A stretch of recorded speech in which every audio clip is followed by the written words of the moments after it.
di jadwal saya pikir 10.30. Ternyata 10.20. Oke, ya nggak apa-apa deh, kita akan masuk ke kuliah kita ya. Yang di rapat saya sudah izin untuk live, padahal enak-enak saya lagi ngomong, menyampaikan sesuatu, tiba-tiba masuk punyanya si Joanna. Jadi saya tetap, saya mohon maaf tadi saya reject, saya tidak bisa masuk suara saya di rapat dengan Zoom, kalah dengan Teams rupanya. Ya, ini selanjutnya, yang menarik ini, Joanna dan Devina ini kok langsungan ya minggu kemarin. Untungnya ini beda gitu ya mata kuliahnya, jadi agak berbeda. Tapi ya nggak apa-apa. Kalau memang untungnya minggunya agak berbeda ya. Kalau minggunya sama itu kan 2 hari langsung presentasi. Tapi ya bagus juga sih kalau Joanna dan Devina bisa melakukan presentasi. Oke, ya nggak apa-apa. Kita akan mulai saja. Silahkan untuk kedua pemateri menyampaikan materi, silahkan melakukan ini share screen-nya dan kemudian mengawali perkuliahan. Kenapa Devina? Kok nekat 2 kali langsung seminggu?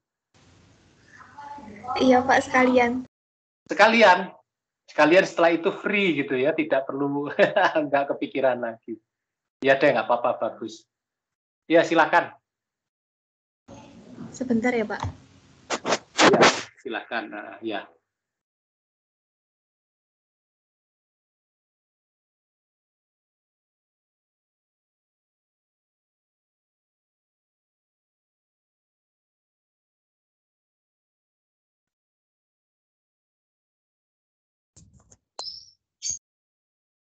Thanks.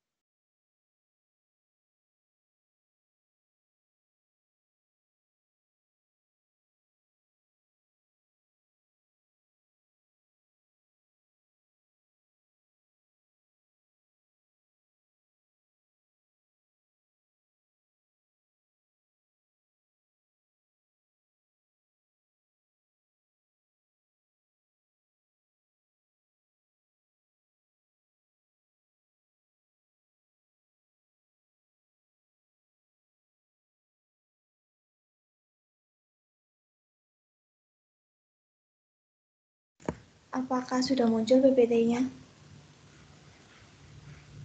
Oke.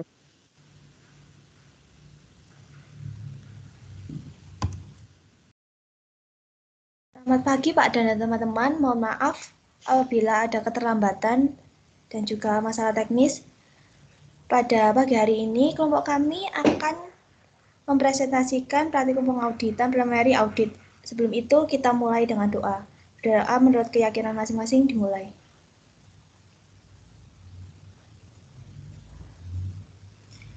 Berdoa dapat diakhiri. Selamat siang, kelompok kami akan menjelaskan praktikum pengauditan preliminary audit. Kelompok kami terdiri dari saya sendiri, Devina Damara dengan NIM 1219130 dan Joanna Dara 1219129.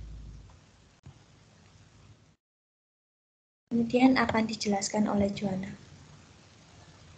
Baik, terima kasih atas waktunya. Kemudian ada pengertian audit. Menurut Agus 2012, audit adalah suatu pemeriksaan yang dilakukan secara kritis dan sistematis oleh pihak yang independen terhadap laporan keuangan yang telah disusun oleh manajemen beserta catatan-catatan pembukuan dan bukti-bukti pendukungnya dengan tujuan untuk dapat memberikan pendapat mengenai kewajaran laporan keuangan tersebut. Namun, menurut Mulyadi tahun 2014, audit adalah suatu proses sistematik untuk memperoleh dan mengevaluasi bukti secara objektif mengenai pernyataan-pernyataan tentang kegiatan dan kejadian ekonomi dengan tujuan untuk menetapkan tingkat kesesuaian serta pernyataan-pernyataan tersebut dengan kriteria yang telah ditetapkan serta penyampaian hasil-hasil kepada pemakaian yang berkepentingan. Nah, dari beberapa definisi di atas, audit merupakan suatu proses pemeriksaan sistematis yang dilakukan oleh auditor yang independen dan kompeten terhadap laporan keuangan yang disusun oleh manajemen beserta catatan-catatan pembukuan dan bukti-bukti pendukung untuk dapat memberikan pendapat mengenai kewajaran laporan keuangan tersebut. Next.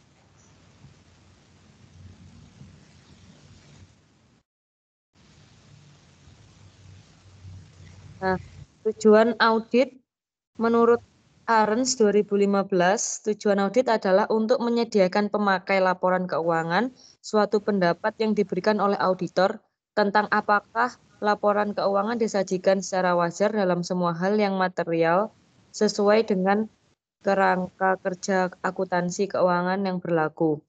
Nah, pendapat auditor ini menambah tingkat keyakinan pengguna yang bersangkutan terhadap laporan keuangan. Kemudian menurut Tuana Kota tahun 2014, tujuan audit adalah mengangkat tingkat kepercayaan dari pemakai laporan keuangan yang dituju terhadap laporan keuangan itu. Tujuan itu dicapai dengan pemberian opini oleh auditor mengenai apakah laporan keuangan disusun dalam segala hal yang material dengan kerangka pelaporan keuangan yang berlaku. Tujuan audit dapat dipenuhi dengan cara memberikan opini mengenai laporan keuangan yang telah disusun. Next.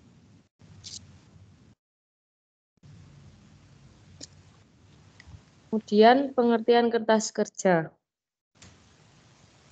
Menurut SA seksi 339 kertas kerja paragraf 3, kertas kerja adalah berbagai catatan yang diselenggarakan oleh auditor mengenai prosedur audit yang ditempuhnya, pengujian yang dilakukannya, informasi yang diperolehnya, dan kesimpulan yang dibuatnya sehubungan dengan auditnya. Kertas kerja juga merupakan sebuah bukti bagi seorang auditor bahwa auditor tersebut telah mematuhi standar audit yang telah ditentukan. Next. Kemudian ada tujuan kertas kerja, ini menurut Agus 2017 memiliki beberapa tujuan. Yang pertama, untuk mendukung opini auditor mengenai kewajiban laporan keuangan. Nah, seorang auditor harus mendapatkan bukti kompeten yang cukup sebagai pedoman untuk dapat menyatakan pendapat atas laporan keuangan yang telah diaudit. Kertas kerja audit dapat dipakai oleh auditor untuk mendukung pendapat yang disampaikannya. Kemudian yang kedua, sebagai bukti bahwa auditor telah melaksanakan pemeriksaan sesuai dengan standar profesional akuntan publik. Prosedur audit memiliki proses yang panjang dari pra-perikatan hingga membuat laporan audit.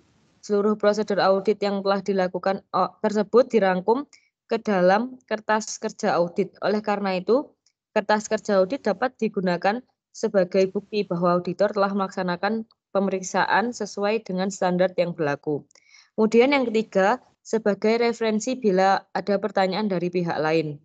Bila terdapat pihak yang membutuhkan penjelasan mengenai kesimpulan maupun pertimbangan yang telah dibuat oleh auditor dalam proses audit yang telah dilakukan, maka auditor dapat menggunakan kertas kerja audit yang telah dibuat. Kemudian yang keempat, sebagai salah satu dasar penilaian asisten atau seluruh tim audit. Nah, kertas kerja audit berisi rangkuman dari proses audit yang dapat dilakukan oleh beberapa auditor. Oleh karena itu, kertas kerja dapat digunakan untuk evaluasi mengenai kinerja asisten sampai dengan partner setelah selesai suatu penugasan. Yang terakhir, sebagai pegangan untuk audit tahun berikutnya. Jika kantor akuntan publik melakukan proses audit yang berulang dengan klien yang sama, maka auditor dapat menggunakan kertas kerja audit sebelumnya sebagai data atau informasi untuk proses audit selanjutnya. Kertas kerja merupakan alat yang digunakan dalam melakukan praktikum pengauditan. Kertas kerja juga merupakan sebuah bukti bagi seorang auditor bahwa auditor tersebut telah mematuhi standar audit yang telah ditentukan. Next.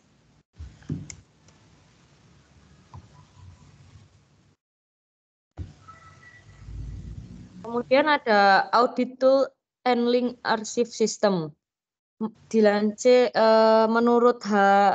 N. Tatsuya, Audit Tool and Link Archive System atau Atlas dibuat sebagai sarana untuk menjalankan prosedur audit, mendokumentasikan hasilnya, serta hasil dari proses tersebut sebagai dasar pemberian opini.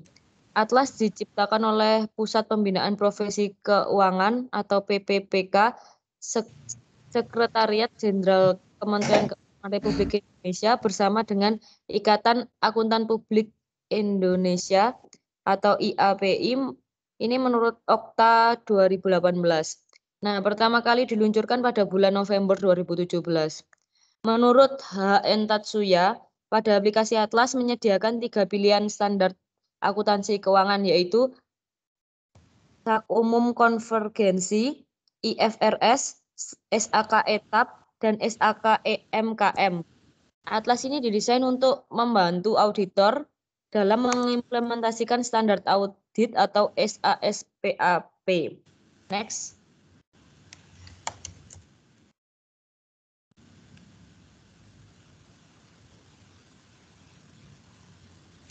Kemudian ada penerimaan dan keberlanjutan hubungan dengan klien. Menurut Hayes, Welch, and Gortemaker tahun 2017, tujuan tahap penerimaan klien adalah untuk memeriksa klien yang diajukan untuk menentukan apakah terjadi alasan untuk menolak penugasan atau penerimaan klien dan meyakinkan klien untuk memperkerjakan auditor atau penerimaan oleh klien. Nah, ini menurut Hayes, Welch, dan Gortemaker 2017, terdapat beberapa proses penerimaan klien. Di antara lain yang pertama, ada evaluasi latar belakang klien. Nah, auditor harus memiliki pengetahuan terkait bisnis klien secara memadai untuk melakukan identifikasi dan memahami sejumlah peristiwa, transaksi, dan praktik yang memiliki kemungkinan memberi pengaruh terhadap laporan keuangan atau pada laporan audit. Hal ini dilakukan untuk mengevaluasi risiko-risiko penugasan terkait penugasan tertentu dan untuk membantu auditor mengetahui apakah seluruh persyaratan etika dan profesional terkait klien telah dipenuhi. Untuk keberlanjutan hubungan penugasan, auditor akan memperbarui dan mengevaluasi kembali informasi yang diperoleh dari kertas kerja periode sebelumnya. Auditor juga harus menilai kembali perubahan-perubahan yang akan terjadi setelah audit yang terakhir. Auditor memiliki hak untuk menolak melanjutkan pelaksanaan audit untuk klien tertentu jika pihak auditor merasa mendapat risiko yang cukup besar. Sumber utama untuk mendapatkan informasi tentang klien adalah pengalamannya dengan klien, informasi yang tersedia secara umum, dan informasi dari klien itu sendiri. Kemudian yang kedua ada kemampuan memenuhi persyaratan etika dan kompetensi tertentu. Auditor akan memastikan bahwa para anggota tim audit dan kantor akuntan publik secara keseluruhan memenuhi persyaratan etika. Kode etik akuntan profesional menurut International Ethics Standard Board of Accountants atau IESBA menyatakan bahwa tanggung jawab auditor untuk mengambil tindakan dengan memperhatikan kepentingan publik, bukan hanya untuk memuaskan klien atau pemberi kerja. Auditor harus memiliki tingkat pelatihan dan kemampuan teknis yang diperlukan untuk situasi-situasi tertentu. Kemudian yang ketiga ada penggunaan pekerja auditor lainnya.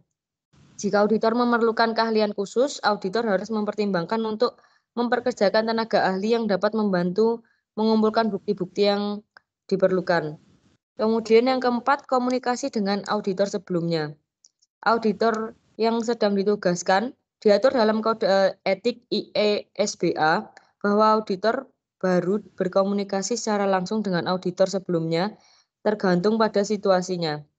Tujuan dari kegiatan itu adalah untuk mengurangi atau menghilangkan ancaman-ancaman dengan memperoleh informasi atau fakta-fakta atas klien agar dapat memutuskan apakah akan menerima penugasan atau tidak menurut opini akuntan sebelumnya. Dan yang terakhir, penerimaan oleh klien atau proposal penugasan.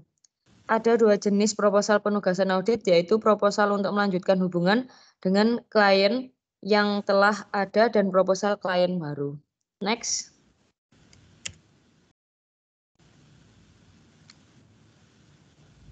Kemudian ada alokasi jam jasa dan perencanaan lainnya.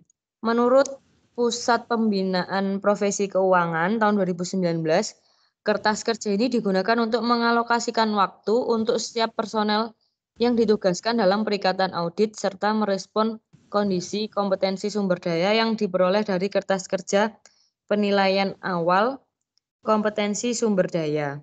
Next.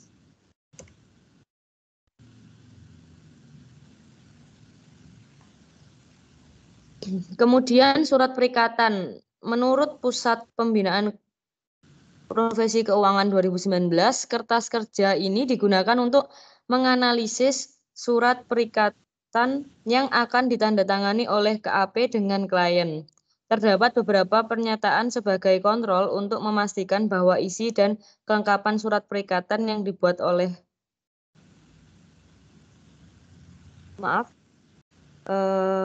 memastikan bahwa dengan kelengkapan surat perikatan yang dibuat telah sesuai dengan standar yang berlaku. Surat perikatan audit adalah surat persetujuan antara auditor dengan kliennya tentang syarat-syarat pekerjaan audit yang akan dilaksanakan oleh auditor. Dalam perikatan audit, klien yang memerlukan jasa auditing mengadakan suatu ikatan perjanjian dengan auditor. Dalam ikatan perjanjian tersebut, klien menyerahkan pekerjaan audit atas laporan keuangan kepada auditor, dan auditor sanggup untuk melaksanakan pekerjaan audit tersebut berdasarkan kompetensi profesionalnya. Next. Nah, sebelum audit atas laporan keuangan dilakukan, auditor perlu mempertimbangkan apakah menerima atau menolak perikatan audit atau audit manajemen dari kliennya. Jika auditor memutuskan untuk menerima perikatan audit dari calon kliennya, maka ia akan melaksanakan audit dalam beberapa tahap. Nah, berikut adalah tahap-tahap audit atas laporan keuangan. Yang pertama, mengevaluasi integritas manajemen. Dalam hal ini, auditor perlu melakukan komunikasi dengan auditor pendahulu, seperti meminta keterangan pada pihak ketiga dan melakukan review terhadap pengalaman auditor berhadapan dengan klien yang akan diaudit. Kemudian, tahap kedua, mengidentifikasi keadaan khusus dan risiko luar biasa. Auditor mengidentifikasi pemakai laporan auditan, mendapatkan informasi mengenai stabilitas keuangan dan legalitas calon klien. Dengan mengevaluasi dapat atau tidaknya laporan keuangan calon klien tersebut diaudit. Tahap ketiga, menentukan kompetensi untuk melaksanakan audit. Kompetensi tim audit harus teruji, masing-masing anggota harus mempunyai tugas dan tanggung jawab yang berbeda. Tahap keempat, menilai independensi. Sebelum menerima perikatan, auditor harus memastikan bahwa setiap profesional yang menjadi anggota tim audit tidak terlibat atau memiliki kondisi yang menjadikan independensi auditornya diragukan. Tahap kelima, menentukan kemampuan untuk menggunakan kemahiran profesional dengan kecermatan dan keseksamaan. Penentuan waktu perikatan, pertimbangan jadwal pekerjaan lapangan, dan pemanfaatan personel klien menjadi penentu kecermatan dan keseksamaan penggunaan kemahiran profesional auditor. Dan tahap terakhir yang keenam, membuat surat perikatan audit. Surat perikatan dibuat berfungsi untuk mendokumentasikan dan menegaskan penerimaan auditor atas penunjukan oleh klien, tujuan dan lingkup tanggung jawab yang dipikul oleh auditor bagi kliennya, kesepakatan tentang reproduksi laporan keuangan auditan, serta bentuk laporan yang akan diterbitkan oleh auditor. Next.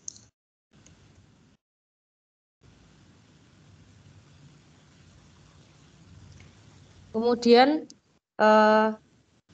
bentuk dan isi dari surat perikatan dapat bervariasi untuk berbagai klien yang berbeda, tetapi secara umum surat harus mencakup hal-hal berikut.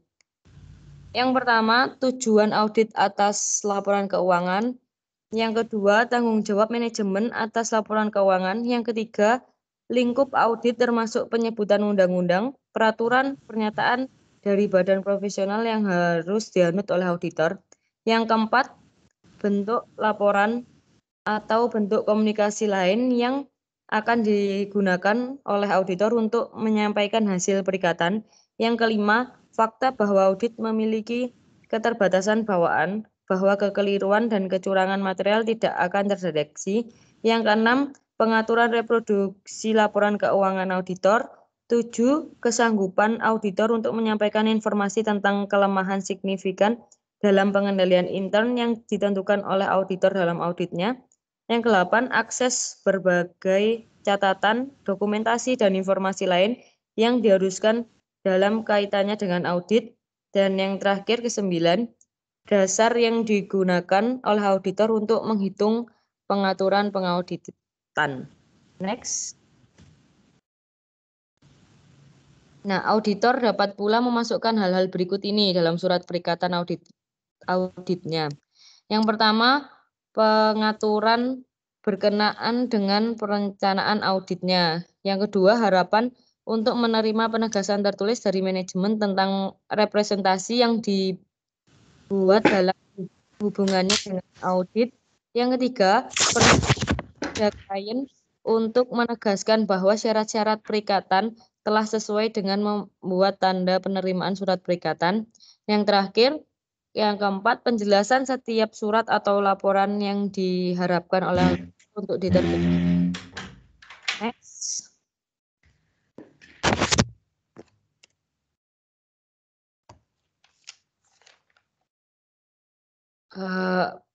Yang kemudian ada pentingnya surat perikatan. Perikatan adalah kesepakatan dua pihak untuk mengadakan suatu ikatan perjanjian dalam perikatan audit klien yang memerlukan jasa auditing, mengadakan suatu ikatan perjanjian dengan auditor. Dalam ikatan perjanjian tersebut, klien menyerahkan pekerjaan audit atas laporan keuangan kepada auditor, dan auditor sanggup untuk melaksanakan pekerjaan audit atas laporan keuangan kepada audit tersebut berdasarkan kompetensi profesionalnya. Kemudian tujuan utama dari audit laporan keuangan adalah untuk memberikan suatu pendapat atas laporan keuangan manajemen. Jadi penting bagi auditor untuk menerima suatu perikatan audit hanya apabila terdapat keyakinan yang memadai bahwa manajemen klien dapat dipercaya. Bila manajemen kurang memiliki integritas, maka terdapat kemungkinan kesalahan yang material dan ketidakberesan akan terjadi dalam laporan keuangan yang dibuat, sehingga keberhasilan penyelesaian perikatan audit sangat diperlukan oleh kualitas perencanaan audit yang dibuat oleh auditor. Next. Nah, kemudian akan dijelaskan oleh Devina. Kemudian saya akan menjelaskan studi kasus. Pada studi kasus ini sudah terdapat keterangan seperti nama kantor akuntan publik, dan seterusnya. Kemudian ada info lainnya tentang penugasan, seperti mulai penugasan, akhir penugasan, jumlah hari libur lain, dan seterusnya. Next. Di sini juga terdapat yang pertama, opini auditor tahun lalu adalah wajar dengan pengecualian atau WDP karena tidak terdapat pengakuan imbalan kerja. Yang kedua, tahun sebelumnya perusahaan telah melakukan restrukturisasi atas utang bank yang akan jatuh tempo di tahun 2017. Untuk mereschedule jadwal pelunasan utang yang akan jatuh tempo, namun belum ada kesepakatan dengan pihak bank. Pihak meminta bahwa klien harus meningkatkan tingkat solvabilitasnya. Yang ketiga, pada analisis integritas manajemen terdapat indikasi bahwa pihak-pihak yang memiliki hubungan istimewa, bereputasi buruk, serta pengguna LK tersebut merupakan pengurus partai politik.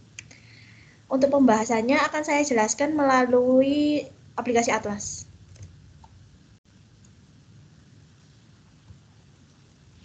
Apakah sudah muncul aplikasinya? Sudah, Dev. Yang pertama, kita buka dulu aplikasi Atlas, kemudian kita klik home di sini, gambar rumah ini. Kemudian kita mengisi sesuai dengan data yang ada. Seperti tadi, tabel yang sudah ada, nama kantor akuntan publik, nama klien, alamat klien, nama akuntan publik, susunan tim perikatan. Seperti ini, diisi semua. Setelah selesai, kita masuk ke selanjutnya.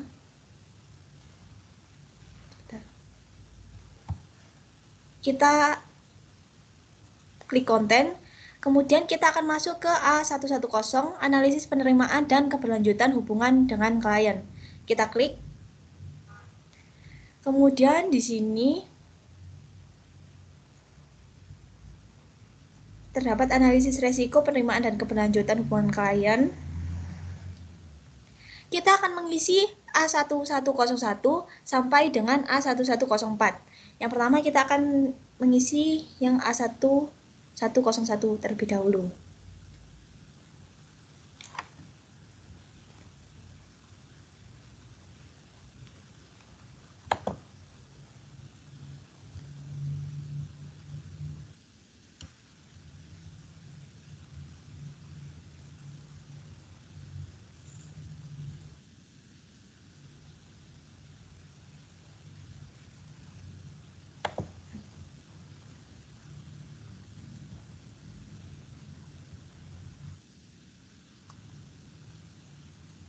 Mau ditunggu sebentar.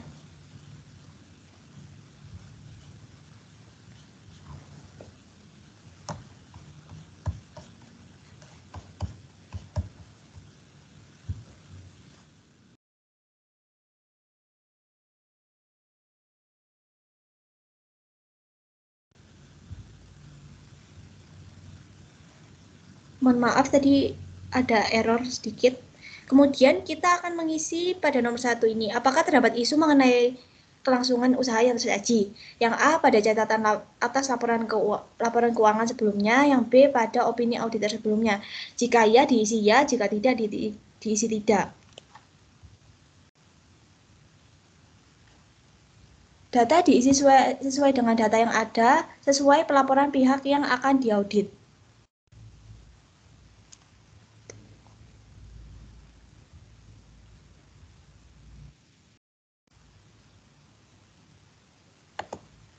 Ini seharusnya bisa dipilih ya atau tidak. Tapi mungkin karena ada error sedikit.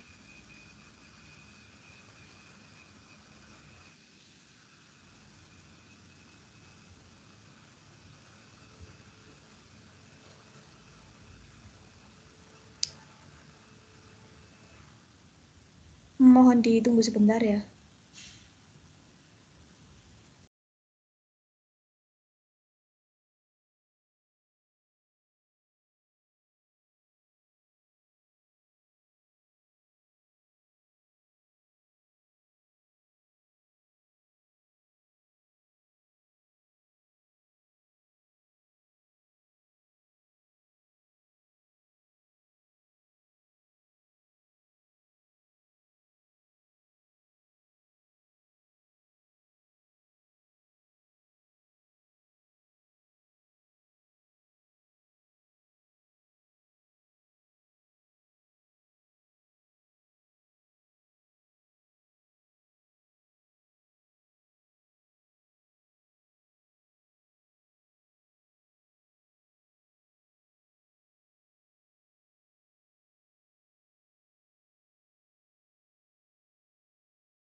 Devina mic-nya mungkin bisa di-on ya.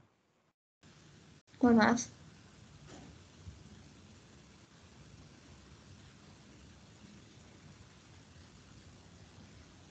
Kita akan mengisi A1101 sampai A104 sesuai dengan pernyataan di sini.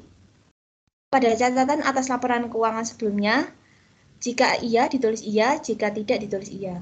Bisa dipilih seperti ini. Kemudian di bawah ini ada tulisan status KKP komplit atau tidak. Di sini ada tulisannya jika sudah diisi. Kemudian kita ke halaman sebelumnya. Kita akan masuk ke A1102. Seperti ini. Sama seperti tadi, dijawab ya atau tidak. Seperti apakah terdapat reputasi buruk pada pribadi dan bisnis dari pemilik utama, manajemen kunci, dan pihak bertanggung jawab atas kelola klien. Jika ya dipilih ya, jika tidak dipilih tidak. Seperti ini. Data diisi sesuai data yang ada, kemudian sesuai pelaporan pihak yang akan diaudit. Di bawah juga ada tulisan seperti ini, status KKP komplit. Kemudian kita masuk lagi ke A1103, kita klik. Ini diisi manual ya. Untuk nama, jabatan, seperti itu. Kemudian ini juga diisi untuk tahunnya. Nanti jika ini juga dipilih, bisa dipilih ya atau tidak. Sesuai data yang ada, sesuai data yang diberikan.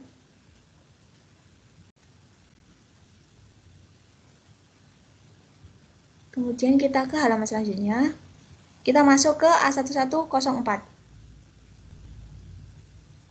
Sama seperti tadi, kita klik ya atau tidak. Jika calon klien merupakan perikatan audit LK tahun pertama, apakah sudah dilakukan komunikasi dengan auditor pendahulu? Jika ya ditulis ya, jika tidak ditulis ya. Tidak. Kemudian kita kembali ke konten. Kita akan masuk ke A120, alokasi jam jasa dan perencanaan lainnya. Kemudian kita tulis sesuai data yang ada. Rencana jadwal pelaksanaan perikatan audit yang telah disepakati, mulai akhir. Dan untuk selanjutnya ini sudah terdapat rumusnya ya. Ini dimasukkan secara manual. Secara manual sudah terdapat rumusnya, dan ini juga sudah terdapat rumusnya. Jadi ini otomatis ya. Kemudian di sini ada alokasi rencana kerja aktual. Di sini kita juga diisi secara manual sesuai data yang ada. Nanti di bawah ini sudah terdapat rumusnya.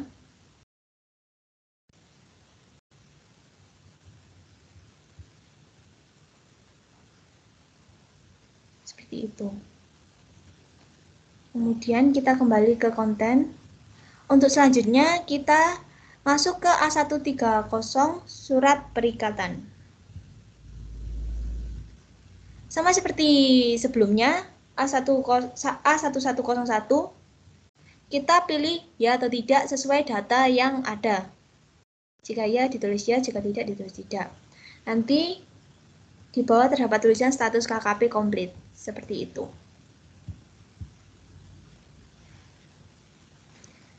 Untuk materi ini, kelompok kami hanya mengisi home, A110, A120, A130, seperti itu.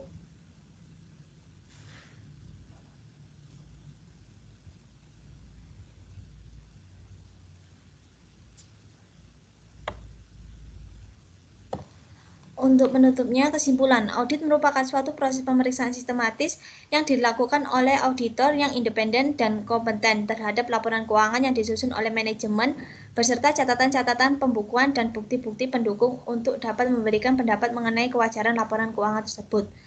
Akuntan publik memberikan jasa melalui kantor akuntan publik atau KAP, baik berbentuk perseorangan, persekutuan perdata, atau firma. Peranan akuntan publik sangat penting sebagai pihak yang meningkatkan kualitas informasi laporan keuangan bagi pengambil keputusan. Laporan keuangan seringkali digunakan sebagai dasar pertimbangan pada saat pengambilan keputusan mengenai kebijakan perusahaan. Untuk saran, audit tidak terlepas dari akuntansi. Akuntansi menyajikan informasi dan menyediakan laporan dengan tujuan untuk menyampaikan informasi kepada pihak yang berkepentingan, baik pihak internal atau pihak eksternal perusahaan. Maka dari itu, akuntan memiliki peranan penting dalam suatu perusahaan atau bisnis. Terima kasih, sekian dari kelompok kami. Mohon maaf apabila ada salah kata. Untuk sesi selanjutnya, saya lanjutkan ke sesi tanya-jawab. Untuk sesi pertama, bisa raise hand, teman-teman.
Untuk sesi pertama, saya persilakan Kak Esa, Penny, dan Wira.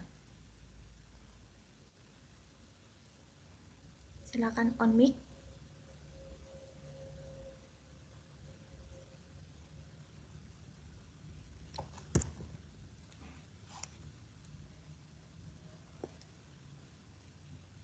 Kak Esa dipersilakan.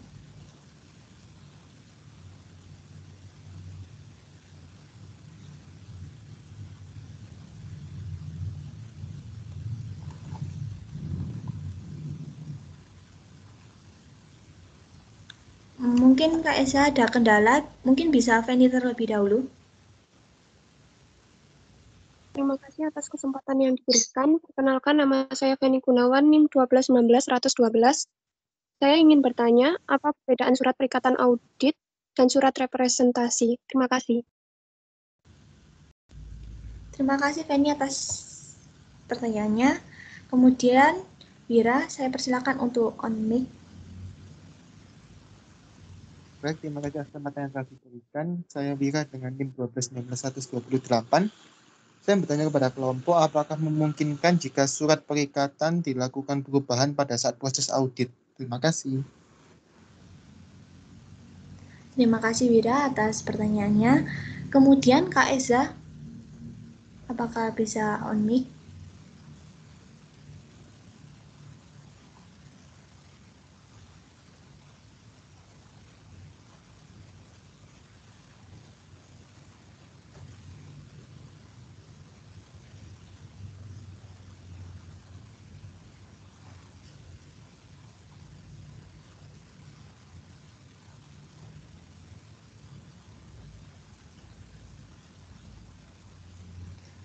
Mungkin Kak Isa ada kendala teknis. Iya, maaf, halo. Oh, Apakah iya. suara saya sudah masuk? Sudah Kak. Oh iya, saya Eza Inaibita dengan NIM 1219-111. Terima kasih atas kesempatannya. Saya ingin bertanya kepada kelompok terkait ini yang terakhir tadi atlas ya. Ketika mengisi atlas itu kalau misalnya teman-teman tadi menjelaskan di A1101 itu bagaimana jika jawabannya kurang lengkap. Jadi tidak hanya ya atau tidak. Gitu. Apa bisa dipahami ya pertanyaan saya? Bisa dipahami. Terima kasih. Terima kasih. Untuk teman-teman yang sudah bertanya, bisa turunkan tangannya.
Untuk pertanyaan dari Feni akan dijawab oleh Joanna.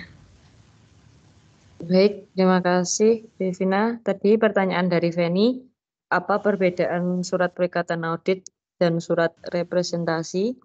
Perikatan audit adalah kesepakatan dua pihak untuk mengadakan suatu ikatan perjanjian. Dalam perikatan audit, klien yang memerlukan jasa auditing mengadakan suatu ikatan perjanjian dengan surat auditor.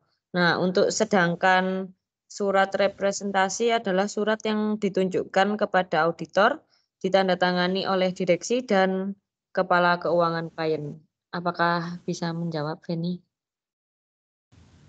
Sudah menjawab. Terima kasih Joanna dan kelompok. Ya, terima kasih, Feni. Selanjutnya saya kembalikan ke Devina.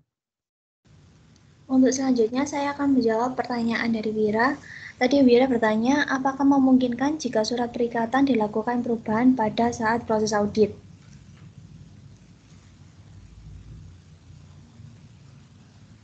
Menurut IAI, Ikatan Akuntan Indonesia, pada penerimaan perubahan dalam ketentuan perikatan, praktisi tidak boleh menyepakati perubahan dalam ketentuan perikatan jika tidak terdapat alasan yang rasional untuk melakukannya.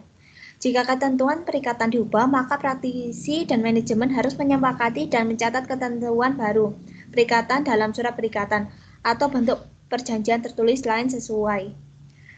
Jika praktisi tidak dapat menyepakati perubahan atas ketentuan perikatan dan manajemen tidak mengizinkan praktisi untuk melanjutkan perikatan semula, maka praktisi harus menentukan keberadaan kewajiban baik secara kontraktual maupun bentuk lain, untuk melaporkan kondisi tersebut kepada pihak lain, seperti pihak yang bertanggung jawab atas tata kelola, pemilik, atau regulator.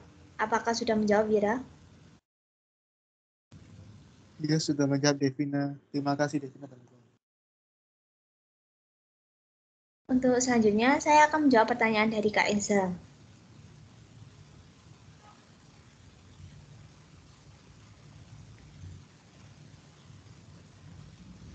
Tadi jika jawabannya tidak hanya ya atau tidak, jika kurang lengkap, kita bisa langsung datang ke tempat untuk melakukan wawancara, sehingga mendapatkan data yang lengkap ketika mengisi atlas. Seperti itu. Apakah sudah menjawab, Kak Eza?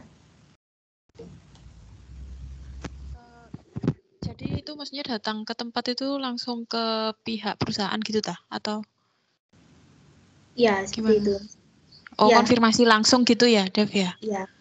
Karena memang settingnya Atlas itu hanya ya dan tidak aja gitu ya? Iya, Kak. Oh ya, oke, makasih. Ya, terima kasih, Kak.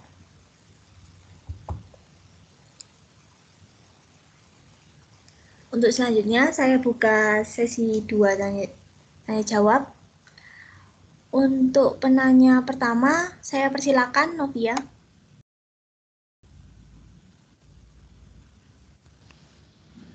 Baik, terima kasih atas kesempatannya. Saya Novia dengan NIM 12-19-117. Saya mau bertanya, jika kelompok diminta untuk melakukan penelitian risiko dari suatu klien audit, prosedur seperti apa yang akan kelompok lakukan? Terima kasih.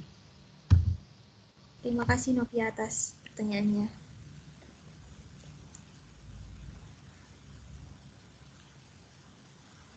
Untuk selanjutnya, saya persilakan Regiana untuk memberikan pertanyaan.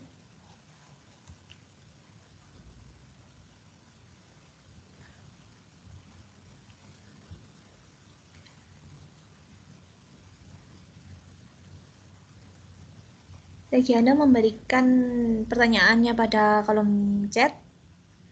Terima kasih kelompok untuk kesepakatan yang diberikan. Mohon maaf sebelumnya mic saya terkendala sehingga tidak bisa on mic. Saya Ana dengan NIM 12-19-119.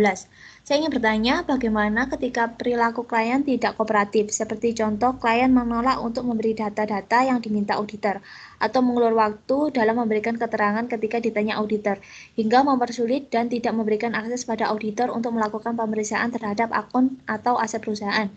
Tetapi di sisi satu perjanjian antara auditor dan klien, engagement letter, sudah ditandatangani dari waktu sebelumnya. Apakah kita akan memutuskan kontrak dengan klien? Terima kasih. Terima kasih atas pertanyaannya. Pertanyaan akan kami tampung terlebih dahulu.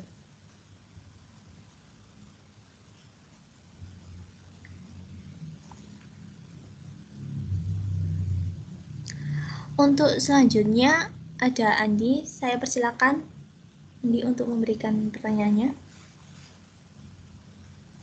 Terima kasih atas kesempatannya. Saya Yusuf Umar dengan NIM 1293. Ingin bertanya, pada proses audit, ada prosedur analitis substantif, itu pengertiannya seperti apa dan tujuan utamanya seperti apa? Terima kasih. Terima kasih Andi atas pertanyaannya.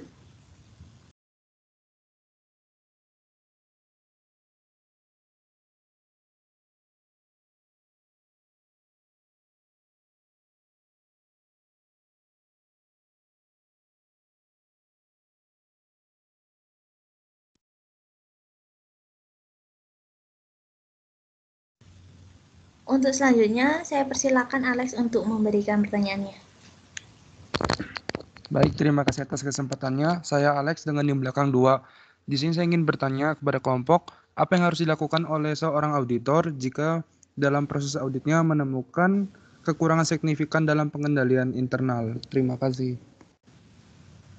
Terima kasih Alex atas pertanyaannya. Untuk pertanyaannya akan kami tampung terlebih dahulu.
Baik, saya akan menjawab pertanyaan dari Anne.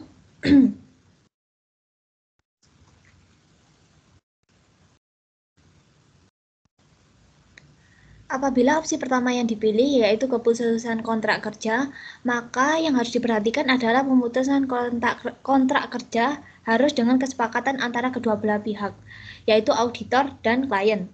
Apabila auditor melakukan pemutusan kontrak secara sepihak, meskipun dengan alasan klien tidak kooperatif, maka dapat berpotensi berakibat gugatan hukum, yaitu secara perdata dari klien.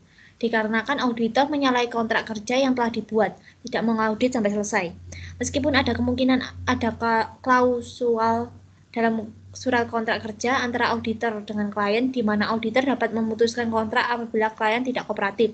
Namun, klien dapat membela diri bahwa mereka kooperatif dan ini adalah hal yang bersifat subjektif.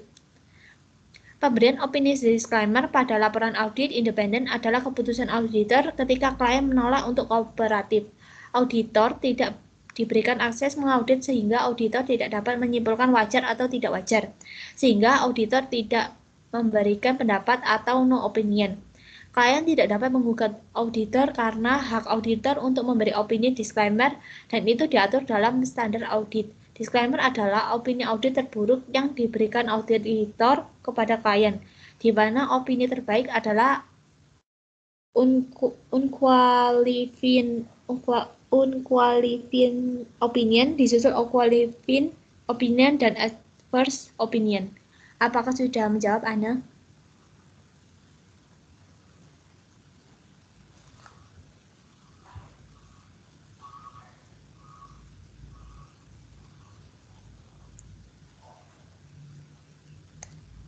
Baik, sudah menjawab, Dev. Terima kasih. Terima kasih. Untuk selanjutnya, saya akan menjawab pertanyaan dari Novia. Jika Anda diminta untuk melakukan penilaian risiko dari suatu klien audit, bagaimana prosedur yang harus dilakukan? Yang pertama, memperoleh pemahaman tentang bisnis dan industri klien agar dapat membuat perencanaan audit secara memadai. Auditor harus memiliki pengetahuan tentang bisnis klien agar memahami kejadian transaksi dan praktik yang mempunyai pengaruh signifikan terhadap laporan keuangan. Kedua, melaksanakan prosedur analitis.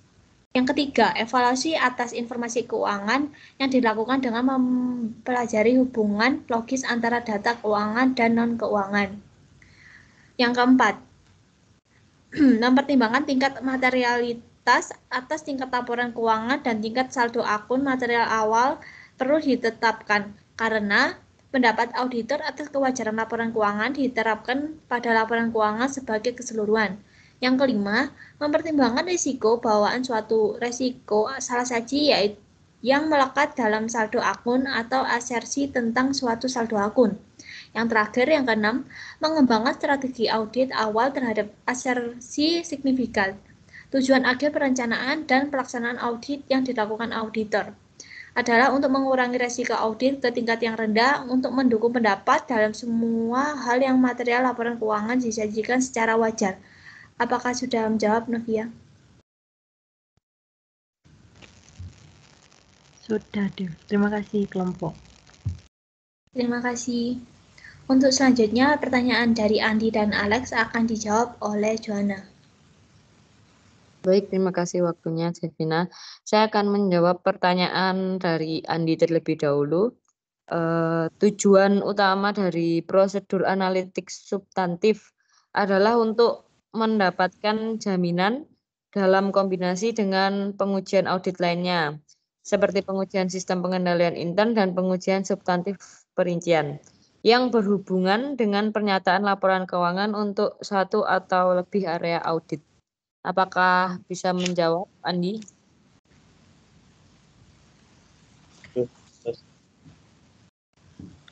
Terima kasih, Andi. Kemudian saya akan menjawab pertanyaan dari Alex yang apa yang harus dilakukan auditor ketika dia menemukan kekurangan signifikan dalam pengendalian internal.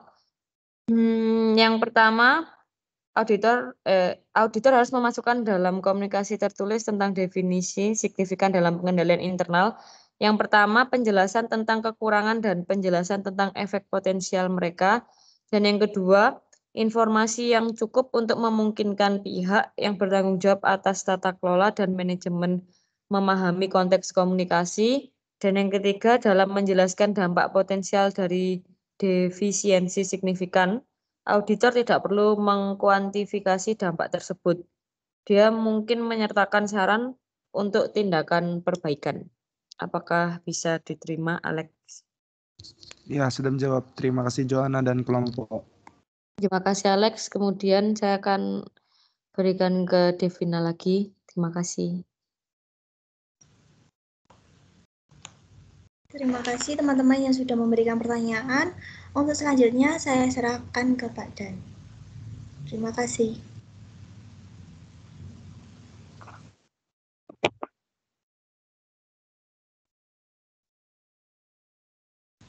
Belum keluar Pak suaranya. Tanpa mic, tanpa headset? Masuk. Terserah. Oke. Ya, ternyata mungkin yang bermasalah bukan headset saya, yang bermasalah memang gadget saya. Kalau dengar kenceng banget, tapi ternyata kalau buat ngomong tidak dengar. Kecuali yang saya tinggal di kampus. Ya, pemberian dari Kak Esa. Oke, terima kasih Joanna dan Devina yang sudah maju untuk kedua kalinya sebenarnya dalam 1 minggu ini. Untuk 2 materi yang cukup berbeda gitu ya. Kemarin teori akuntansi dan kemudian sekarang audit. Agak berbeda karena yang satu terkait dengan bagaimana menyusun laporan keuangan atau pelaporan keuangan, sedangkan ini lebih kepada pemeriksaan, memverifikasi, melakukan tracing terhadap audit. Praktik lagi gitu ya. Apa yang sudah disampaikan oleh kelompok ini sudah baik. Jadi yang kemudian ya jadi bahaya itu kelompok-kelompok selanjutnya. Jadi kelompok ini sudah menaikkan ininya standarnya gitu ya dari masukan saya yang kemarin. Terus kemudian sekarang itu jauh lebih baik gitu ya dari yang kemarin, dan jadi bahaya kelompok-kelompok selanjutnya karena pasti harus lebih baik dari kelompok sekarang ini. Walaupun kemudian secara presentasi tata tulis memang masih ada banyak kesalahan. Tapi tidak signifikan, tidak sebanyak yang kemarin. Nah, ini saya tidak akan membahas di sini karena waktu saya pendek dan kita ngomongin praktikum, kita tidak ngomongin teorinya, kita ngomongin bagaimana praktik auditnya. Jadi apa yang sudah disampaikan, yang perlu saya garis bawahi, bahwa Atlas itu bukan satu-satunya alat audit. Atlas itu hanya alat bantu untuk mempermudah proses audit. Makanya di sini dia kebanyakan isinya itu jawabannya ya tidak, dan sebagainya. Jadi di alat bantu dia hanya checklist dari hal-hal yang harus ada di dalam audit. Nah, khususnya tentang risk-based audit ya, audit berbasis resiko. Dan kelompok ini sudah mengawalinya cukup baik dengan cukup menguasai tentang bagaimana pengisian di awal. Walaupun Pak kan awal Pak, preliminary itu kan awal. Tapi tetap bahwa kemudian apa yang ditampilkan oleh secara teori oleh Joanna maupun Devina itu cepat tanggap gitu. Oh, ini masukannya di sini. Artinya bahwa kemudian kelompok-kelompok yang lain harus juga menguasainya dengan cepat. Karena Atlas ini alat bantu yang tricky. Dia butuh semacam penguasaan, semacam ketelitian kita karena dia berbasis Excel. Jadi saya cukup bermasalah dengan Excel. Saya tidak terlalu menguasai Excel. Mending saya disuruh akses atau alat-alat yang lain. Tapi kalau kemudian Excel, saya bermasalah dengan if dan sebagainya ya, rumus yang panjang-panjang, tidak seperti Pak Yus ya, yang melesat jauh. Tapi kalau kemudian checklist ini isinya ya tidak, ya memang harus cepat kita ngerjakannya. Karena apa? Semuanya sebenarnya ada di penjelasan dari klien ya atau auditi. Nah, kemudian ada pertanyaan dari Kak Esa. Oh ya, kelompok ini memasukkan memang di 110, 120 dan 130 A ya, kelompok A preliminary. Jadi 110, 120 dan 130 lebih kepada data-data yang dibutuhkan untuk data-data dasar ya, perusahaan, tempat dan sebagainya, terus kemudian bagaimana pengendalian internal ada atau tidak. Jadi tidak melakukan penilaian tapi ada atau tidak, paling tidak itu yang dinilai. Nah, itu di 120 dan kemudian hal yang lain. Nah, ini kelompok ini sudah menyajikan dengan cepat ya. Sudah tahu gini, oh ternyata kalau ada error jawabannya seperti ini, dan memang sifatnya itu adalah pull down gitu ya. Kalau diklik itu langsung kelihatan turun ke bawah, tinggal milih gitu ya, apa gitu ya. Ya tidak atau kemudian baik, buruk dan sebagainya nanti yang di tahap-tahap selanjutnya. Sepertinya gampang, tapi jangan salah gitu ya. Audit itu ini adalah alat bantu, checklistnya saja. Sedangkan seperti Kak Esa tadi tanyakan, bagaimana dengan penjelasan yang sifatnya itu kualitatif. Nah, itu ada di kertas kerja. Makanya di kelompok ini tadi mengawalinya dengan kertas kerja. Padahal hari ini kita kan cuma bicara tentang bagaimana perikatan, bagaimana kemudian kontrak itu bisa disetujui, disepakati bersama, setelah auditor tahu isinya perusahaan.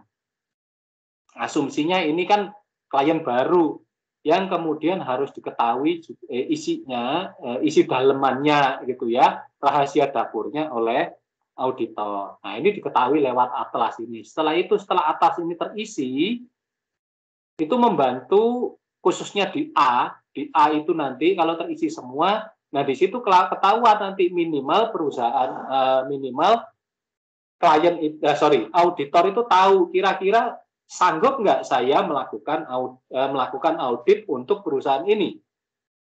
Jadi kan kemudian melihat tingkat kesulitannya, melingkat apa gitu ya. Dan kemudian bagaimana perusahaan setelah tahu tingkat kesulitannya dan sebagainya merancang perikatan. Nah, perikatan itu kan sebenarnya dari dalam perusahaan sendiri. Jadi perusahaan itu kemudian berapa alokasi, berapa sumber daya yang dibutuhkan, berapa waktunya, terus kemudian tugasnya apa aja, berapa jamnya, dan sebagainya, dan sebagainya. Itu yang menjadi dasar dari atlas ini, dilihat dari atlas ini. Bagaimana pelaksanaan auditnya? Seperti beberapa kelompok ini nanyakan ya, bedanya surat representasi dan surat perikatan masih relevan ya. Bagaimana bila kemudian menemukan resiko audit? Bagaimana kemudian kalau terjadi analisis substantif dilakukan ya? Nah, itu kan ada di belakang. Itu kan nanti saat perusahaan itu melakukan audit. Nah, ini masih baru mau akan. Jadi kita itu masih akad gitu ya, masih mau akan dilakukan kontrak, dan ini dinilai dengan atlas ini. Jadi ini masih awal-awal, kita belum melakukan proses auditnya. Nanti makanya kenapa yang sekarang ini 2, yang belakang-belakang 3, nanti isiannya itu lebih banyak, lebih detail lagi. Nah, setelah tahu kemudian kita mengalokasi sumber daya, orang kita siapa yang kita akan jadikan auditor, siapa yang bekerja di bidang ini, berapa jam kerjanya, dan sebagainya.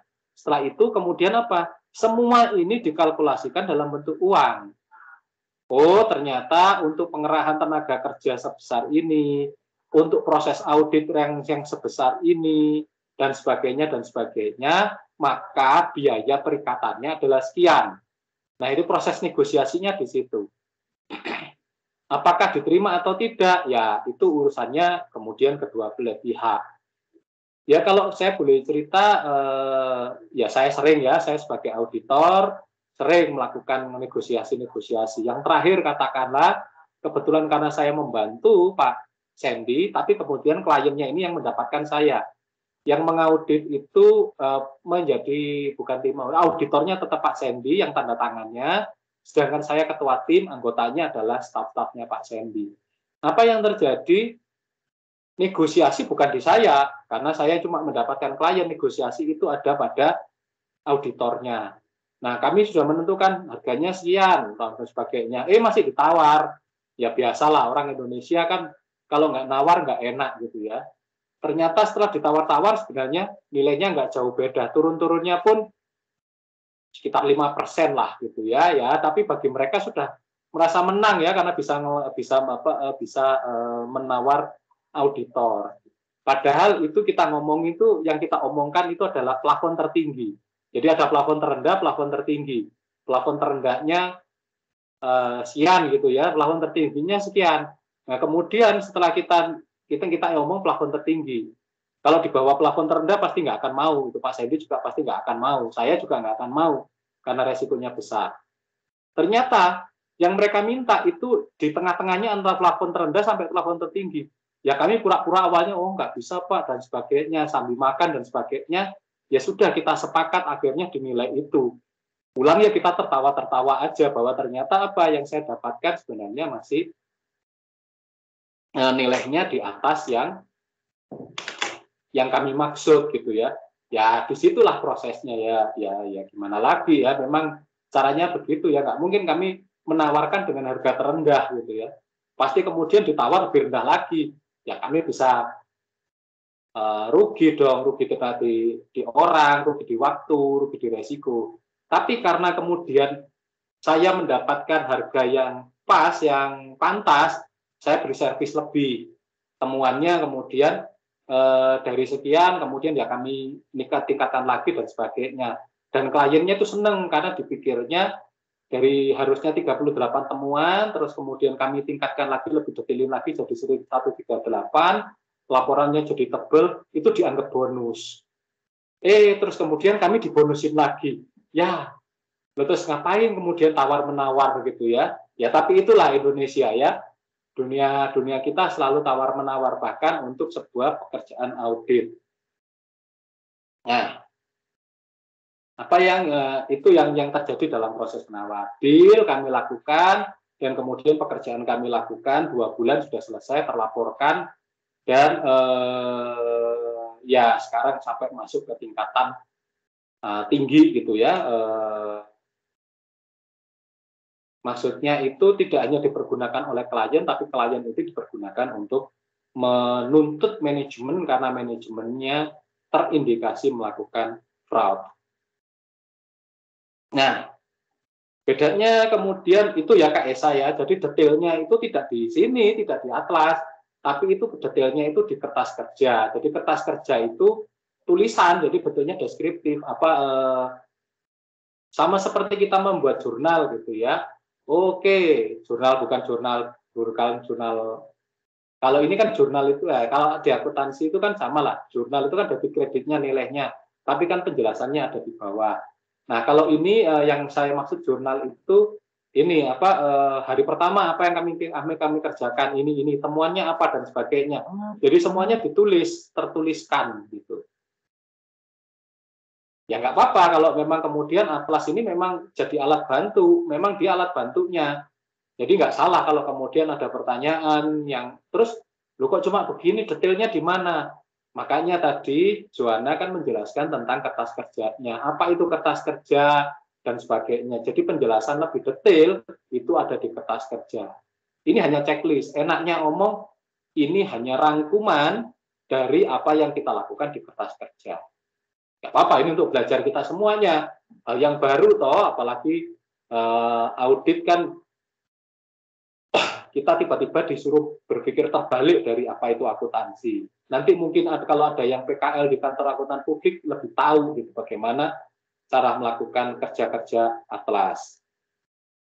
Nah, kemudian bedanya surat perikatan dan surat representasi klien jelas. Kalau surat perikatan itu akan jadi surat yang diajukan oleh auditor tentang bagaimana kontrak-kontrak kerja, MOU antara kedua pihak, antara auditor dan auditi, tapi dari sisi auditornya yang menyusun.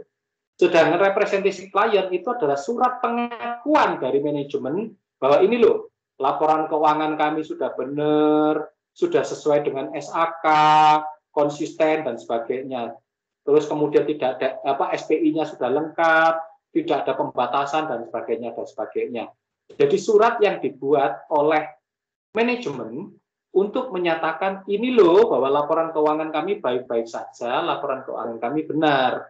Jadi ini yang kemudian representasi ini yang kemudian dibuktikan dalam proses audit oleh auditor. Apakah iya laporan keuanganmu itu sesuai dengan SAK? Apakah iya laporan keuanganmu itu konsisten? Apakah benar tidak ada salah saji material dan sebagainya. Itu ya Feni, jadi bedanya itu, satu yang membuat auditor, satu yang membuat klien, ya manajemen. Satunya itu auditor ingin tahu seberapa besar pekerjaan yang dia lakukan, sebab ini loh Pak, besaran pekerjaan kami sebesar ini biayanya. Nah, kalau representasi itu manajemen mengakui bahwa laporan keuangannya itu baik-baik saja dan benar adanya. Nah, terus termasuk kalau terus kemudian bagaimana kalau ada salah saji dan sebagainya. Nah, itu kan muncul di kertas kerja bahwa ternyata representasi klien itu dicederai, bahwa klien ternyata melakukan dalam tanda petik kebohongan publik gitu ya. Nah, bentar. Input saya panas. Oke. Nah, kemudian, Novia kemudian menanyakan resiko audit. Nah, resiko audit tadi sudah dijelaskan dengan detail oleh kelompok ya, bahwa kemudian resiko dalam audit RBE ini apa aja sebenarnya. Kalau ini kan kembali ya harus kita ingat, resiko audit itu kan tadi dijelaskan ada 6 atau 7 ya. Resikonya sebenarnya ada 3. Yang satu itu adalah inherent risk, resiko inherent. Bagaimana auditor itu harus paham benar terhadap proses bisnis yang ada di dalam perusahaan. Yang kemudian ada resiko pengendalian, harus yakin bahwa auditor itu harus yakin bahwa kliennya atau auditinya ini punya sistem pengendalian yang baik, punya tata kelola yang benar, ada yang bertanggung jawab, tidak kemudian seenaknya saja membiarkan perusahaannya itu menghadapi resiko, terpapar resiko. Terus kemudian yang ketiga adalah risiko deteksi. Risiko deteksi ini adalah kemampuan auditor untuk mendeteksi adanya kesalahan, adanya salah saji material yang mungkin saja ada di dalam laporan keuangan. Nah, yang dicari apa? Buktinya. Buktinya adalah salah saji material tadi yang sudah dijelaskan dengan lengkap dan baik oleh kelompok ya. Kalau nggak salah oleh Devina tadi ini gitu ya. Ya itu, jadi resikonya itu sebenarnya 3, tapi ini tidak hanya sekedar 3 karena proses bisnis ya harus benar tahu kayak apa pendapatannya, siklus pendapatannya bagaimana, siklus biayanya perusahaan bagaimana, harus paham betul. Dan itu bagaimana cara kita paham benar, ya kita harus kemudian melakukan tidak hanya survei, tidak hanya wawancara, tapi memang terlibat dalam aktivitas proses bisnis perusahaan. Jadi klien, apalagi kalau yang baru kayak begini ya, dalam kasus ini kan baru gitu ya, itu ya jadi 1 bulan pertama itu survei itu ya sebenarnya auditor tidak ngapa-ngapain, auditor ikut proses bisnisnya kayak apa, ngikutin itu kurang lebih bisa saja 1 bulan. Setelah itu baru dibuatkan surat surat perikatannya. Jadi sebulan itu ngelihat prosesnya kayak apa, diikuti. Jadi ya audit itu ya penjajakan lah. Jadi namanya audit itu ya nggak ada yang istilahnya ta'aruf ya, makanya harus ada PDKT-nya dulu, harus ada pendekatannya. Kalau ta'aruf nanti kan kemudian ketemu langsung nikah gitu ya bisa berantakan. Nah, ya kalau saya bisa katakan surat perikatan ini adalah akta nikahnya auditor dan auditi. Nah, apa yang dilakukan ya pendekatan, harus tahu bibit bobot bebetnya itu adalah yaitu tadi resiko inherentnya, resiko pengendalian dan resiko deteksinya. Dari resiko inherent yang ada, proses bisnis yang ada, terus kemudian sistem pengendalian yang ada, mampu nggak saya mengaudit? Mampu nggak anak buah saya, staf-staf saya ini melakukan temuan dari proses audit? Kalau tidak mampu, ya berarti apakah saya tolak ataukah saya hire atau saya sewa atau saya pekerjakan staf ahli atau tenaga-tenaga yang lain. Nah, itu nanti bagaimana dalam proses perikatan itu ditulis. Ya memang kemudian agak sulit ya karena kalau kita memang tidak mengetahui prakteknya secara langsung. Nah, kemudian dari Anne, bagaimana kalau ternyata di tengah jalan klien itu ingkar dan kemudian bisa nggak kita merubah? Ya sangat bisa. Tadi sudah dijelaskan oleh kelompok bahwa sangat bisa kalau itu memang yang tidak mampu atau yang tidak yang buat prestasi itu adalah kliennya, auditinya. Jadi ya ternyata contohnya tadi tiba-tiba dibatasi nih, kita nggak boleh atau lambat mereka. Ya jangan salahkan kalau kemudian auditor ya kalau kemudian sampai merubah itu parah. Tapi bisa saja auditor tidak merubah, tapi kemudian dia memberikan opini yang jelek karena batasan, oke, Bapak batasi saya untuk melihat pengendalian internal, nggak apa-apa, dicatat sebagai sebuah temuan. Terus kemudian data tidak bisa diterima dengan cepat, ya sudah dicatat ya. Kalau di belakang itu tadi yang seperti disampaikan oleh kelompok, kalau ternyata di belakangnya kita mengajukan disclaimer ya jangan salahkan. Karena ada batasan-batasan terhadap cakupan audit, batasan-batasan terhadap kerja-kerja auditor. Tapi kalau Pak, kalau dibalik Pak, kalau auditornya yang nggak mampu, ya kontraknya nggak mampu, ya siap-siap seperti yang dikatakan oleh kelompok tadi, siap-siap akan dituntut di muka hukum kalau ternyata kita tidak bekerja due professional care, artinya tidak menggunakan segala kemampuan profesional kita untuk bekerja. Ya, kita siap-siap dikontrak dan dituntut. Undang-Undang Nomor 5 Tahun 2011 jelas kok. Tuntutan-tuntutan terhadap prestasi dari auditor. Hukumannya semuanya rata-rata di atas 5 tahun dan dendanya di atas 100 miliar. Pusing kan? Diancam segitu. Ya mau nggak mau ya kita harus tahu diri. Kalau kita tahu nggak mampu ya jangan kita paksakan diri untuk mengaudit. Tapi kalau kita mampu dengan tambahan ya nggak apa-apa, kita keluar biaya sedikit, kita carikan tambahan tenaga lain untuk membantu kita, tapi proses audit bisa berjalan. Makanya itu auditor itu selalu ada rekanan, ada tenaga ahli. Karena apa? Mereka bekerja multisektor. Terus kemudian mereka juga bekerja multi usaha. Artinya bidang usahanya banyak yang dia harus audit. Makanya dia harus punya jaringan dan kawan yang luas.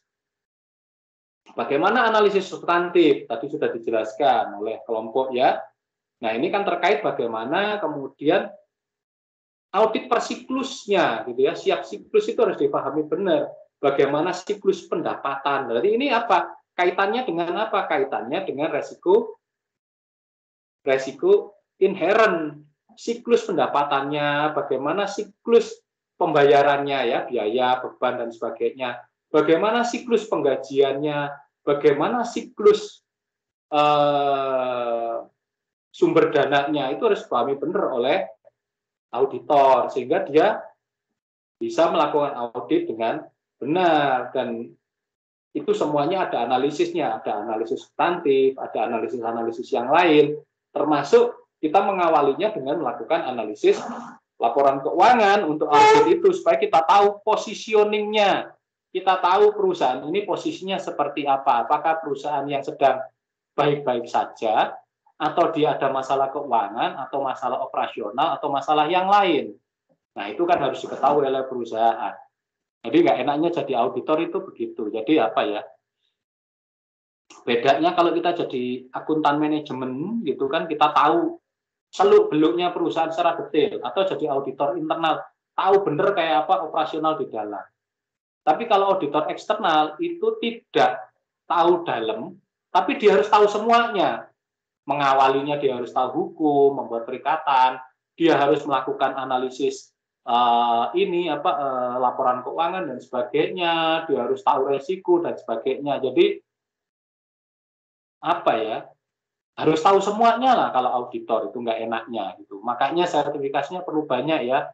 Ada AK, ada CA, ada CPA, waduh, ada ACPA, banyak gitu. Jadi auditor itu syaratnya banyak. Karena apa? Dia harus tahu semuanya tentang akuntansi secara keseluruhan. Harus tahu, harus hafal juga namanya SAK. SAK itu tidak hanya SAK IFRS, harus tahu SAK EP sekarang ya, yang berubah dari SAK etat, harus tahu UMKM, harus tahu juga syariah kalau dia mau masuk ke bisnis syariah. Ya itu bahwa kemudian auditor itu bukan super body, makanya dia punya tim ahli yang cukup. Boleh nggak aku bersihin layar iPad itu pakai ini karena foto ke layarku? Jangan, nanti rusak itu kalau pakai itu. Pakai ini aja. Minyak kayu putih kalau ada. Minyak telur nggak apa-apa. Jangan, nanti rusak LCD-nya. Kayaknya kita nggak punya minyak kayu putih. Ya pakai ini aja, pakai apa? Jangan pakai itu kandung alkohol, nanti rusak. Pakai apa terus? Pakai ini aja, pakai tisu biasa aja. Tisu biasa. Iya, tisu biasa dikasih air dikit, ya, pokoknya basah gitu ya. Terima kasih. Ya. Ya maaf, ada interupsi dari anak saya yang nanyakan bagaimana bersihin layar iPad-nya. Oke. Ya itu yang harus dikuasai. Jadi auditor itu tahu semuanya, termasuk ini masalah SPI. Ini kan Alex tadi nanyakan masalah SPI ya, bagaimana berarti apa resiko pengendalian dan tentang tata kelola perusahaan. Harus paham benar auditor untuk melakukan tahu kayak apa sih tata kelola di dalam perusahaan itu. Tahu kayak apa sih sistem pengendali internalnya. Jadi ya harus tahu semuanya gitu ya. Nah, enaknya kalau tahun kedua, tahun ketiga kan nggak perlu yang kita mengetahui mendalam. Resiko inherent, resiko pengendaliannya mungkin bisa kita turunkan. Karena apa? Kita sudah terlibat cukup lama, sudah paham benar gitu ya. Apalagi sudah masuk tahun ketiga, tahun keempat, tahun kelima. Kalau dulu kan satu AP itu hanya bisa untuk 3 tahun, satu KAP 2 periode. Sekarang KAP 2 periode, tapi AP itu bisa sampai 5 tahun kalau nggak salah undang-undang terbaru. Jadi bisa lebih panjang satu akuntan publik itu memeriksa sebuah perusahaan. Kalau 3 tahun kan ganti lagi kan jadi sulit juga itu kan. Baru tahu, baru kenal, baru sayang, ganti auditornya. Ya jadi ya kemudian kan jadi nggak enak gitu ya. Ya itu salah satu nggak enaknya jadi auditor kayak begitu ya. Dia dibatasi waktu dengan cintanya terhadap auditi gitu. Memang tidak boleh terlalu cinta gitu ya. Makanya independen. Nggak boleh bucin jadi auditor ya. Jadi kalau Anda nanti ingin jadi auditor itu ya orangnya nggak harus teliti, tapi yang kemudian seringkali itu dia enaknya orang-orang yang skeptis, terus kemudian suka terikat dengan jangka panjang ya, jangka pendek ya, jadilah auditor gitu ya. Kalau yang bucin-bucin itu yang akuntansi manajemen, satu perusahaan satu, kerja di bank satu sampai dalam itu kan, mulai dari masuk sampai lulus di sana ya, kayak bucin gitu ya. Ya tapi ya itu khasnya, cirinya orang akuntansi kayak begitu. Makanya kalau yang suka kemana-mana, suka banyak teman, belajarnya banyak gitu ya, jadi auditor ya, kayak ya saya lah hobinya gitu ya, kemana-mana dan sebagainya gitu ya. Tidak hanya satu bidang. Kalau satu bidang terus terang gampang bosan gitu ya. Nah itu hal-hal yang kerja di auditor lah, katakanlah secara garis besarnya. Jadi yang bisa saya simpulkan dari apa yang disajikan kelompok ini, jadi kita itu melakukan yang namanya surat representasi itu adalah awal kita akan melakukan kontrak kerja. Jadi kita membuat semacam proposal yang akan kita ajukan. Proposalnya ini loh, pekerjaan kami akan ini. Sama seperti kalian kalau proposal kegiatan. Nah, itu Wira itu yang saya lihat sering unggah atau upload di IG itu tentang accounting study tour atau apa gitu ya, tentang ada ini ya, semacam kayak begitu. Kita membuat proposal sebenarnya. Proposalnya apakah disetujui atau tidak, yaitu urusannya klien. Tapi di dalam proposal itu kita ceritakan, ini loh batasan kerja saya, ini loh tenaga kerja yang saya kerahkan, ini loh jam kerja yang saya butuhkan. Sehingga masing-masing orang itu dengan biaya sekian, akomodasinya ini, dan itu yang kemudian diserahkan kepada klien untuk kemudian disetujui. Nah, kalau klien itu sudah setuju, berarti apa? Proposal itu sah, kita sudah jadikan sebuah kontrak kerja. Jadi ya, bahasa enaknya kalau kegiatan mahasiswa proposal. Kalau bahasa bisnisnya ini sama dengan sebenarnya membuat sebuah MOU. Tapi kalau MOU kan nggak ada duitnya, nggak ada berapa konsekuensi biayanya. Nah, kalau ini memang semacam proposal, representasi klien. Nah, setelah surat perikatan kok representasi, surat perikatan. Nah, setelah surat perikatan bekerja, nah surat perikatan itu yang kemudian menjadi dasar bagi auditor, ini loh dasar kerja saya. Saya pasti nggak akan lebih, tapi juga pasti saya nggak akan mengurangi. Lebih boleh, tapi mengurangi dari kontrak kerja, itu tidak boleh dari surat perikatan. Ya namanya dikasih bonus kan pasti seneng ya klien. Ya, itu yang bisa surat perikatan itu adalah pegangan bagi auditi, bagi klien, itu jadi surat kendali gitu ya. Oh, ini loh berarti kerjamu harusnya ini. Kalau kamu kurang, kamu tak tuntut. Bisa saja kami tuntut karena mengalahi kontrak. Ternyata kalau dikasih lebih, klien ya pasti ya mau terima aja ya.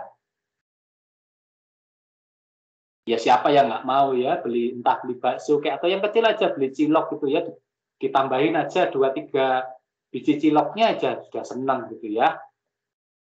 Tapi ada sih yang nggak mau dikasih tambah gitu ya. Contohnya apa?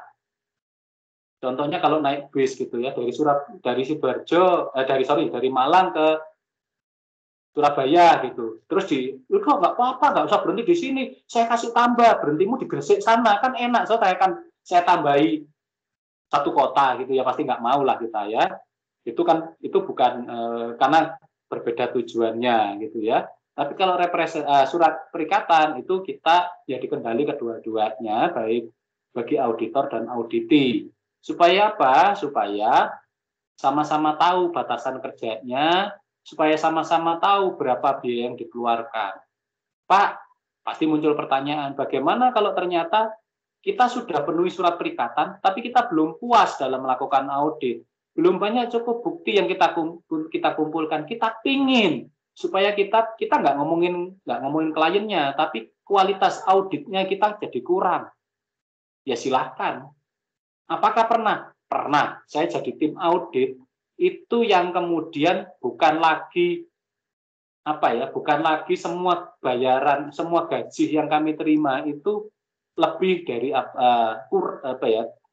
nggak nyampe, sudah pekerjaannya sudah selesai, harusnya sudah selesai, biayanya sudah habis, tapi pekerjaannya belum selesai, harus nambah lagi, dan dalam tanda petik akhirnya jadi ya nombok gitu ya, kantor itu nombok. Karena apa? Yang kami kerjakan itu betul-betul lebih dari apa yang diharapkan. Karena apa? Kalau kami itu berhentikan bekerja, kita bisa saja untung, atau saat break even point kami bisa saja berhenti. Tapi kalau kemudian kami berhenti, maka kami yang dipertanyakan gitu. Masa kantor segede ini kok kerjaannya cuma segini? Akhirnya kebijakan kantor itu memberikan izin kami untuk lebih bekerja gitu ya, lebih lagi mencari. Jadi akhirnya ya seperti kerja bakti gitu. Kerjanya harusnya 2 bulan, maksimal 2 bulan itu kita untung, 1 bulan kita BEP, kita bekerja sampai 6 bulan. Jadi biaya yang kita keluarkan itu 2 kali lipat ketimbang pendapatan yang kita dapatkan. Tapi puas dengan hasil kerjanya. Dan akhirnya apa? Klien itu malah kemudian tertarik dengan kita dan kemudian memperkerjakan kita lagi. Bahkan kemudian saat kontraknya kita tunjukkan pekerjaan kita sudah seperti ini, dan kemudian kita menaikkan harga gitu ya, pada tahun selanjutnya kita rubah harganya, kita naikkan, dengan senang hati klien, kalau kerjaanmu kayak begitu, kamu nggak akan puas, kalau nggak selesai, nggak akan berhenti kok, ya kami mau nambahin gitu ya, naiknya 50%. Tapi servis yang kami berikan tetap aja yang seperti kemarin, jadi full. Tapi karena kami sudah tahu, jadi bekerja selanjutnya tidak lagi mengalokasikannya 2 bulan, tapi mengalokasinya kami langsung 4 bulan. Dan kemudian ternyata belum 3 bulan selesai ya, dapatlah gitu ya yang lumayan. Tahun selanjutnya kami lebih paham lagi, nah tentu saja pekerjaan bisa lebih cepat. Kliennya juga mau nambah-nambah, akhirnya kliennya yang sungkan, jadi seperti biaya transportasi, akomodasi, biaya konsumsi, itu semuanya tidak lagi menjadi tanggungan kami, ditanggung oleh perusahaan semuanya sana. Jadi bersih lah akhirnya kami. Ya, jadi seneng aja, jadi sama-sama seneng. Ya, sebagai auditor kami senang, auditinya juga senang karena puas pekerjaannya, mendapatkan hasil yang cukup baik. Nah, itu yang nggak enaknya kerja di bidang servis, bidang jasa itu. Kalau kita sesuaikan dengan harga yang kita keluarkan, kepuasan belum tentu ada pada klien. Tapi kalau kita mau berkorban sedikit, klien puas, itu kemudian kalau kemudian ada harga yang harus ditambahkan di tahun-tahun selanjutnya, klien tidak akan menolak. Ternyata kalau klien tidak butuh cuma 1 kali itu, ya sudah, biarin aja, anggap aja kerja bakti. Tapi yang penting laporan kita itu laporan yang bisa dipertanggungjawabkan. Karena kan laporan audit itu kan publicly known ya, harus dipublikasikan, minimal orang pajak tahu, minimal kemudian itu kalau pasar modal masuk ke pasar modal, kalau di bidang keuangan ya seperti perbankan, kecil BPR pun itu pasti nanti masuk ke OJK. Seperti kan saya sekarang di koperasi gitu ya, bekerja di koperasi. Koperasi itu minimal di dinas koperasi itu masuk ya, dinas koperasi provinsi. Itu jadi penilaian-penilaian lebih yang akhirnya memberikan jasa layanan audit lebih itu menjadikan klien itu juga mendapatkan benefit yang lebih.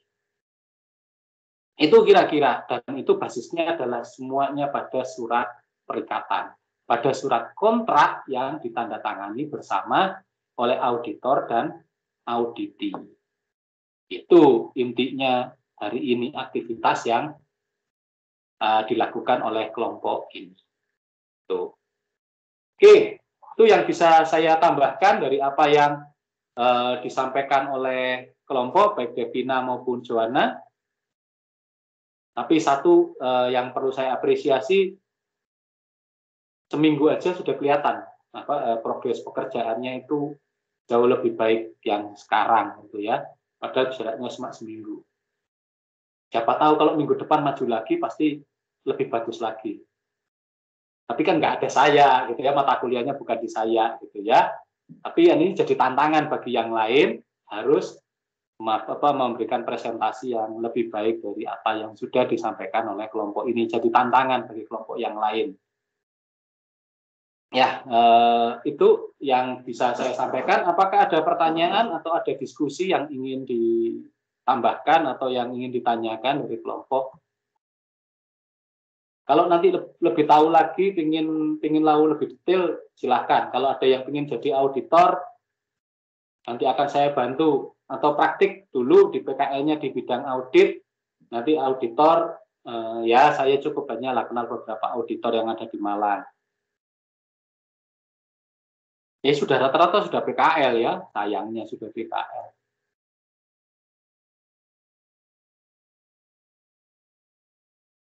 Oke, apakah ada? Atau nanti yang mau belajar lebih jauh lagi tentang audit, jangan khawatir ke belakang ini dominasi audit lebih banyak ya, mata kuliah audit. Semester depan itu ada 2 juga, audit internal dan audit internal, ada 3 pilihan, audit internal, audit 3, audit spesifik ya, untuk katakanlah untuk perusahaan migas kayak apa dan sebagainya. Terus kemudian ada audit internal, bagaimana kalau di dalam sebagai auditor internal apa yang harus dilakukan, bagaimana pekerjaannya, mirip-mirip audit eksternal tapi sebenarnya dia cuma satu perusahaan. Dan ada akuntansi forensik dan ada audit investigatif tentang kecurangan, bagaimana penanganan kecurangan. Ya nggak harus 3, karena kan milihnya itu bisa 2, minimal 2 gitu ya. Kalau Anda yang ingin belajar lebih jauh lagi tentang audit atau bidang-bidang yang lain. Tapi karena ini saya mengajar audit, yang saya promosikan audit. Nanti kalau besok saya mengajar teori akuntansi, yang saya promosikan itu akuntansi keberlanjutan dan akuntansi keuangan Indonesia. Terus kemudian, Pak, terus saya milih yang mana? Ya sudah, kalau mau ambil semua gitu. Jangan nanti ikut saya semua kuliahnya, ketemu saya terus kan jadi stres ya. Kalau di atas memang lebih sering ketemu banyak saya gitu ya. Oke. Kalau tidak ada yang lain lagi, kalau nggak ada yang ditanyakan, saya pikir cukup. Ya saya apresiasi dari kelompok ini. Sekali lagi saya apresiasi kelompok ini yang sudah kelihatan progresnya dan keberanian mereka kemudian untuk maju 2 presentasi sekaligus. Untungnya nggak 2 hari yang bersamaan gitu, hari Seninnya dan hari Selasanya gitu ya. Bisa pusing kepalanya itu ya. Audit masih nggak apa-apa, giliran teori akuntansi kemarin kan bikin pening, tapi di awal-awal masih belum terlalu. Jadi nanti gimana Pak yang selanjutnya? Nanti ya dirasakan sendiri aja, dinikmati sendiri. Itu ya. Oke, kalau tidak ada yang lain lagi, saya pikir cukup. Perkuliahan hari ini kita akan akhiri dengan mengucap syukur pada Tuhan untuk segala apa yang sudah kita jalani sepanjang perkuliahan hari ini. Berdoa menurut iman kepercayaan masing-masing. Disilahkan.